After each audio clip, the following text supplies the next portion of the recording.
wabarakatuh. Alhamdulillahi bi jami'il mahamidi ala jami'il ni'am. Wassalatu wassalamu ala khairi khalqihi Muhammadil mabu'uthi ila khairil umam wa ala alihi wa ashabihi mafatihil hikam wa musabihil zulam. Asyhadu an la ilaha illallah wahdahu la syarika lah wa asyhadu anna Muhammadan abduhu wa rasuluhu alladzi la nabiyya ba'dahu. Allahumma shalli ala Muhammad wa ala alihi wa ashabihi ajma'in, amma ba'd. Segala puji bagi Allah, Tuhan semesta alam. Allah berikan limpahan rahmat karunia-Nya, Allah berikan nikmat iman dan Islam, kelapangan waktu sehingga dapat berhadir di masjid dakwah yang berkah ini untuk mendengarkan tausiah selesai melaksanakan salat zuhur jamaah.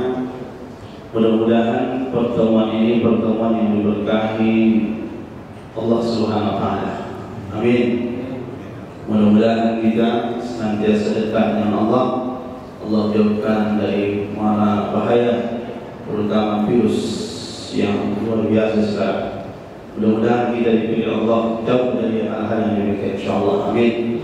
Salawat dan salam kita hadiahkan kepada baginda Rasul Muhammad sallallahu alaihi wasallam. Senantiasa kita berselawat. Mudah-mudahan kita semakin cinta kepada Rasulullah. Bukti kecintaan kita kepada Rasulullah adalah senantiasa mengikuti sunnah beliau. Salah satu sunnah beliau itu adalah menghidupkan bermajelis ta'lim, dengan masjid ini menghidupkan setiap hari Kamis. Mudah-mudahan Allah berkahi kampus ini, insyaallah. Amin. Amin. Ini mau semangat ketinggalannya. Amin. Bapak Ibu yang dimuliakan Allah, kesempatan ini kalau kita mengingat kajian yang lalu, ada beberapa sebab penghalang menjadi amal yang saleh. Kesempatan ini adalah terkait dengan fikih yang kita bahas. Dalam hal ini pula adalah hal-hal yang boleh pada saat kita melaksanakan ibadah. Terkadang kita tak paham sehingga kita mungkin kaku dalam melaksanakan ibadah di hadapan Allah SWT. Maka kesempatan ini saya mengutip dari Fiqhul Sunnah Sayyid Sabiq.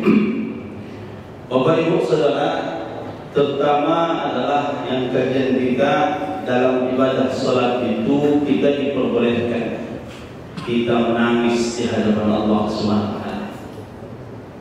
Allah berfirman, A'udzubillahi minasyaitonir rajim. Idza tutsila 'alaihim ayatul rahman kharru sujjadan wa bukiya. Surah Maryam.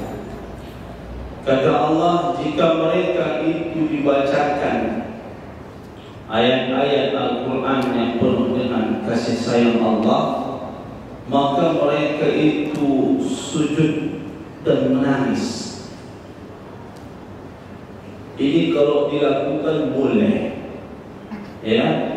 Maka dalam hal ini bolehnya kita sebab dikarenakan rasa takutnya, terutama terhadap ayat-ayat yang berkaitan dengan ayat hukuman Allah. Orang ayat Arab itu bang, mungkin pernah Allah atau dengarkan tentang live-nya mereka bacaan ayat secara Quran. Ketika terhadap bacaan itu ayat-ayat terhadap hukuman ajab, karena paham imamnya menangis. Bahkan dalam Al-Quran saya baca bahwa ada bahkan tersungkur sujud menangis di hadapan Allah SWT. Menangis karena ayat dan hukuman, atau mungkin sebab lain, ada musibah, atau mungkin karena ujian cobaan yang luar biasa. Ketika dibacakan menangis di hadapan Allah SWT. Makanya imam itu dipilihlah yang bagus bacaannya, punya ilmu dia, mengerti dia. Begitu dibacakan menangis dia. Ya, terhadap ayat ini, ayat-ayat terhadap ayat-ayat yang mungkin ujian cobaan atau ajab dan sebagainya. Menangis, sungkur dia. terseduh-seduh. Rasulullah SAW begitu. Ketika Rasulullah SAW dalam peperangan, maka di malam hari sahabat menyaksikan. Lalu Rasulullah SAW itu menangis ketika Rasulullah melakukan ibadah, terseduh-seduh. Rasulullah tersungkur, ya, ketika itu melakukan ibadah kepada Allah. Kenapa? Karena dia merasa begitu dekat dengan Allah SWT. Jadi kadang-kadang imam, tahu kadang-kadang bapak ibu, ya, kadang-kadang bapak selepas makan, Pak. Allahu Akbar. Ya, di belakang hampir menangis. Kenapa menangis? Hancur kali imamnya, ya belakang ini, kan? Jadi bapak ibu yang Allah SWT, yang dimaksud di sini adalah rasa takut. Ada ujian yang Allah berikan.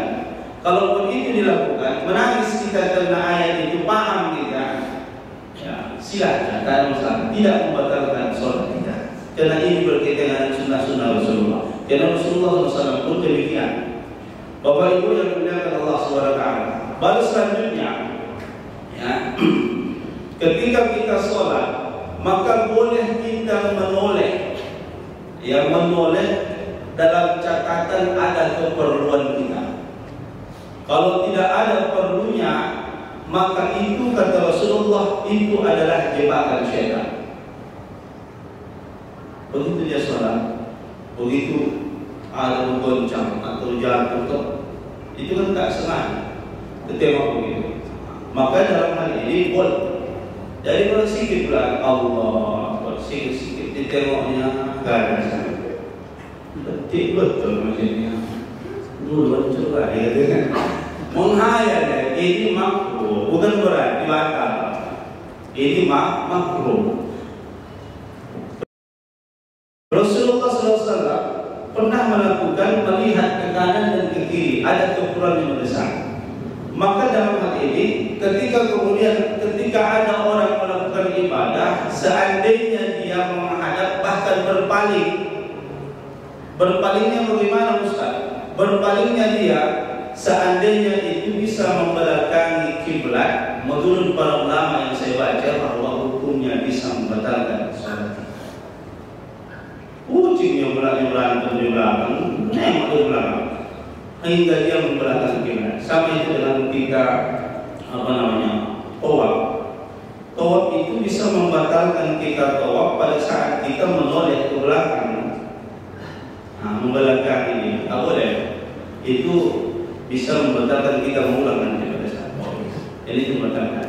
Jadi begitu juga pada saat kita menghadap Allah Subhanahu Wa Taala. Ketika tak sengaja, spontan kita, maka itu tidak ada masalah. Yang masalah saya katakan tadi menurut para ulama, andai kata seseorang itu menoleh sehingga dia membelakangi kiblatnya, maka itu bisa membatalkan puasa, membatalkan daripada sholat kita. Dengan pula puasa itu bilang. Jadi bapak ibu yang memuliakan Allah SWT, maka kata Rasulullah SAW, ikhtilasun yahtalisu syaitan min salat al-'abdi. Maka orang yang merupakan pencurian, maksudnya itu nengok-nengok sini, maka itu kata Rasulullah sebenarnya dia adalah dalam jebakan syaitan. Jadi ada pernah saya dekat dengan orang yang sholat, itu agak risih saya, Pak. Mungkin bapak juga pernah dekat dengan orang sholat. Sedikit kata-kata ini, pam. Lah sekali yang sholat. Jadi saya digumpai. Menurut mereka itu mungkin mereka tak batal pada mereka. Jadi kalau saya ingin dia begini, dia bilang sambil terganggu kita, nggak boleh sebenarnya. Itu makruh pada dasarnya. Kalau banyak gerakan bisa membatalkan sholat. Kadang-kadang itu bapak ibu yang dimuliakan Allah SWT, sehingga kita bisa mengurangi kehusukan kita dalam ibadah. Cobalah samping awasi sedikit nengok belakang. Jadi kalau seandainya kita sholat ini Pak, sholatnya ibadah sholat, mungkin kita dekat dengan parkir, ya, mungkin mau dicuri kereta awak, ya kan, tengok awak, dicurinya boleh kamu batalkan? Boleh, karena itu adalah terkait dengan maksiat. Ya tidak. Jadi bahasanya Allah menangis. Kereta aku diam aja ya. Itu nggak betul. Jadi kita kalau seandainya itu ada terjadi ada kemaksiatan ataupun pencurian itu boleh. Makanya bahkan dalam khutbah itu pun diingatkan boleh. Pada saat khutbah diingatkan. Karena pernah pengalaman Ustaz, ya pengalaman Ustaz yang saya kenal ada Ustaz, itu pas dia khutbah. Di situ pula lah diminta pencuri itu kereta. Pasti tengok hancur. Jadi kadang-kadang Ustaz ini kayak orang sekarang ni Pak, ya kan? Dan Ustaz ini baru-baru kereta ya. Jadi Bapak Ibu yang dimuliakan Allah SWT. Jadi intinya apa? Intinya ketika kita berpaling, sebenarnya berpaling yang itu dibatalkan kalau kita membelakangi kiblat sampai ke belakang kita menengok menoleh, itu bisa membatalkan menurut para ulama. Baru Bapak Ibu yang dimuliakan Allah SWT, terkait dengan kemarin ada dua binatang kata Rasulullah pernah saya sampaikan kemarin adalah uqtulul aswadaini. Boleh kamu membunuh kata Rasulullah dua binatang yang hitam. Apa itu? Yang pertama adalah ular dan kalajengking. Ini hadis Rasulullah SAW yang diriwayatkan oleh Imam Ahmad dan juga As-Sabus Sunan. Jadi Bapak Ibu, ketika ada binatang itu, ya Allah datanglah binatang. Kalau kalajengking, yang Rasul kan begitu. Kalajengking dan ular-ular kobra ya, pegunungan, kalau pasir itu mana. Jadi Bapak Ibu, jika datanglah itu menghampiri kita, maka gerak kita untuk membunuh itu tidak membatalkan sholat. Dipijakkan dia boleh, ya. Tapi kan saya bilang tadi, awas saya ambil kayu, video jalan dibunuhnya itu, baru sholat itu nggak boleh. Karena itu memperbanyak gerakan dia dalam pelaksanaan sholat. Bapak Ibu yang dimuliakan Allah SWT, selanjutnya adalah berjalan sedikit kerana ada keperluan. Rasulullah SAW ketika sholat, maka Aisyah pun mengetuk pintu, ya, untuk dibukakan pintu. Rasulullah pada saat itu sedang sholat, maka Rasulullah pun bergerak berjalan dan membukakan pintu itu. Memang pada saat itu saya baca keterangannya bahwa Rasulullah itu berkesempatan pada saat itu menghadap kiblat. Ya, kalau meletakkan itu tadi masalah, tak boleh. Tapi kalau dia dibukakannya berjalan dia, tapi jangan terlalu banyak. Dibukakan pintu, sudah sholat itu boleh. Ya, atau mungkin saya pernah saksikan ada orang cobanya seperti itu, mic-nya dengan bunyi, yang di depannya tidak kontak. Terus sama ya coba. Kalau kita sholat, ini kan disunnahkan Rasul kita ini. Ini nggak nampak, ada masalah. Jadi Bapak Ibu, ketika safnya ini terlalu jauh jaraknya, kan begitu. Makanya imam ini disunnahkan untuk mengingatkan imam. Subuh bangun. Pak inna taswiyat as-saf min kamalis salat. Jadi sesungguhnya merapatkan saf itu adalah kesempurnaan salat berjamaah. Jadi kan ada yang kadang teman kita Pak, ini saya kasus Pak, kadang terlalu berjarak ya. Boleh kita melangkah, silakan, atau kita boleh dia untuk menggeser ke kita. Boleh. Ini kadang kita apa? Kita jalankan saja ini teman kita di sini. Terlalu jauh jaraknya, udahlah kita sholat. Kakak kita tegur ini. Sebenarnya kita boleh ya, tapi jangan bercakap. Geser wajib dua. Ini saya madam. Jadi Bapak Ibu yang dimuliakan Allah SWT, maka saya juga ada pengalaman di masjid kami, Masjid Nurul Muslim. Ya, mudah-mudahan beliau kami ingatkan itu adalah semakin jemaah. Ketika sholat sunnah di depan saya dia, sholat sunnah, rupanya kan kalau pakai jaket ini, kalau dia sujud kan naik ini bajunya ini. Ya, kalian tak paham kita. Jadi pada saat selesai sholat dia ternampak kita. Pada saat itu selesai sholat saya ingatkan dia, bang, abang itu nanti sholat Jumat itu tidak sah sholat. Jadi abang ganti yang pakai sarung. Akhirnya abang itu mungkin malu dan sebagainya. Tapi saya sebenarnya berupaya untuk tidak suara kuat mendekati dia mengambil. Dia macam dia. Bang, bisa. Datang abang lagi, ya. Di situ ada apa bang? Sarung bang. Pakai itu abang tahun awal abang apa? Apa sih? Soalnya marah aja. Kayak marah sama kami. Sudah. Kewajiban kita mengingatkan saudara kita. Tapi kalau dia tak juga berubah, tak sah solatnya kalau kita. Tapi kalau kita ada kekurangan sahabat kita, teman kita, sob kita, itulah gunanya satu sob. Karena kata Rasul, di antara sob kita inilah setan, celahnya ini. Ini kadang-kadang kenapa kita menghayal sampai ke kamu, gadang-gadang pak ibu, ya menghayal. Apalagi Imam juga panjangnya kan, ya. Karena dalam hadis Nabi juga pernah diketuk pintu Nabi yang mengkode isyarat bahwa Rasulullah pada saat itu menderem mengkode. Dalam sholat itu boleh dikode. Jadi kadang-kadang kalau awal Ramadan Pak, itu seringkali banyak kali kodean, apalagi agak panjang ayatnya. Iya. Tak pernah waktu ulama, ya. Waktu dibuat kuat. Iya, kalau perhatikan Allah yang baik. Jadi Bapak Ibu yang dimuliakan Allah SWT, jadi dalam hal inilah kalau kita terlalu banyak untuk bergerak bisa membatalkan sholat kita. Tapi sekedar untuk berpindah berjalan boleh. Sama itu dengan menggaruk Pak. Kode yang menggaruk itu jangan menggaruk ini Pak. Supaya jangan terlalu banyak hitungannya, maka tempelkan tangan ini. Oh di sini kata, karena kalau saya waktu sholat itu pada sholat, tak ada begitu gatal badan kita Pak. Begitu sholat kita ada yang gatal itu, jangan diperturutkan, ya kan? Jadi ini tempelkan, cukup digaruk ya, gini-gini kan, masih dihitung satu itu. Kalau tomat itu lah, pas berapaan itu kan, memang adalah. Jadi Bapak Ibu yang dimuliakan Allah, maksud saya ini banyak gerak itu bisa membatalkan. Sama dengan sholat kita. Kita mungkin khawatir, ya. Nah, Ustaz Padri, saya tanya tentang sutra sudah dibahas di sini. Contohnya kita sholat di sini, ya kan? Sholat yang kedua ini adalah belakang. Khawatir kita akan dilangkahi orang kita sedang sholat sunat atau wajib katakan. Maka boleh kita melangkah ke depan untuk merapatkan diri kita untuk ke depan sutra kita.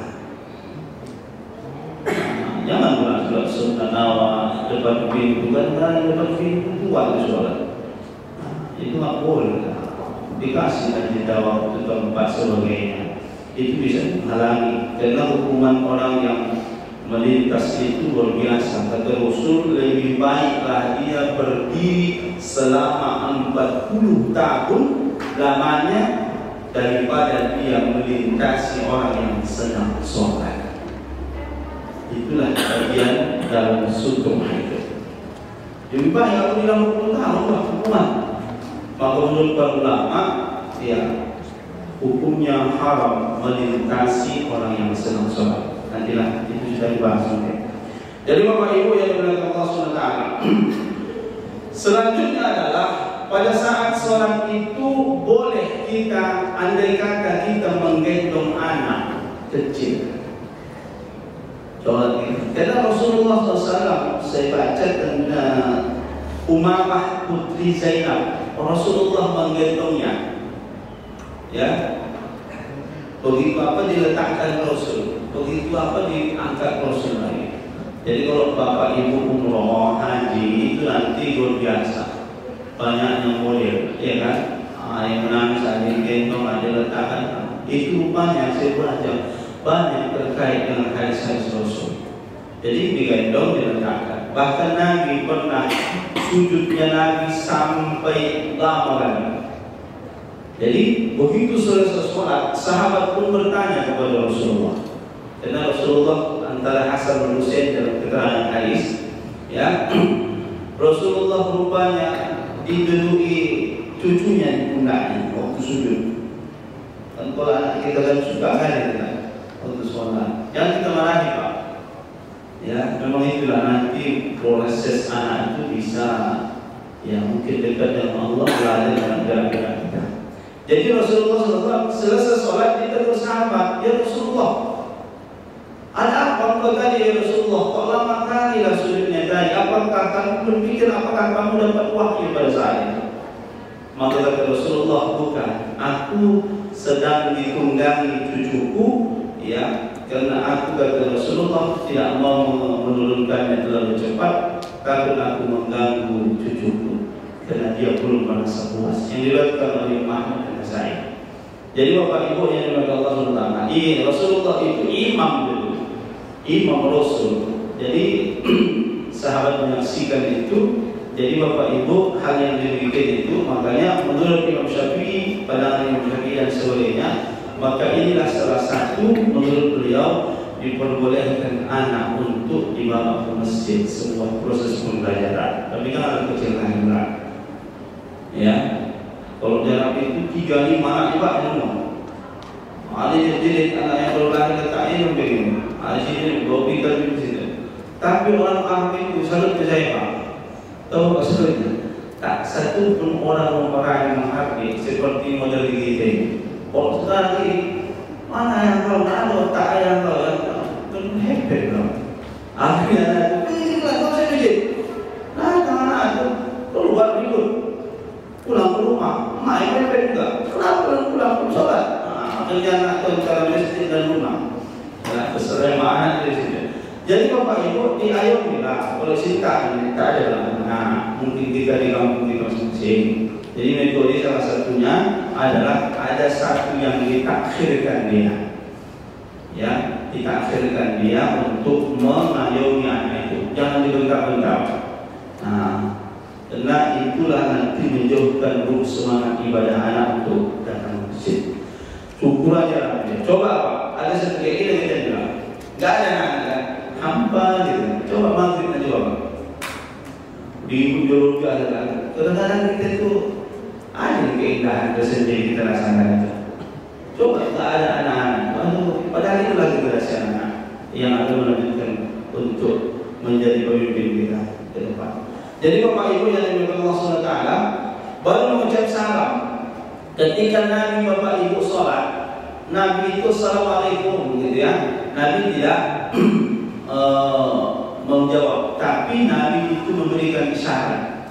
Kalau ada yang mengkode kita untuk sholat itu, jangan buat handphone pun boleh, handphone bunyi handphone, tapi depan sudut kita. Pas pula dibuka. Ada orang tapi biarkan aja sampai sholat berulang-ulang kali di telepon orang. Udah matikan saja, tak ada masalah. Matikan dia. Atau apa? Jangan pula dihidupkan. Aku sholat dia itu ada sholat. Tak tahu kita sholat ni. Atau tengoknya dihidupkannya aja bercakap dari situ. Ya, oi, belum, betul lah. Tidak betul. Jadi Bapak Ibu yang dimuliakan Allah SWT boleh dimatikan, menggerakkan masalah. Jadi Nabi mengasih syarat, kasih syarat pakai lem atau tangan Nabi. Ya, itulah Nabi memberikan aturan supaya kita ikuti Bapak Ibu yang dimuliakan Allah SWT. Baru Bapak Ibu yang sering lazim, ini lazim. Ketika imamnya salah, maka atau bahkan sebagainya kita anggap di belakang ini harus punya ilmu di belakang imam ini. Nah, ditengok atau salah bacaannya atau mungkin dia lupa, maka cuma 2 kode yang menurut hadis Rasul. Yang pertama kalau laki-laki ngasih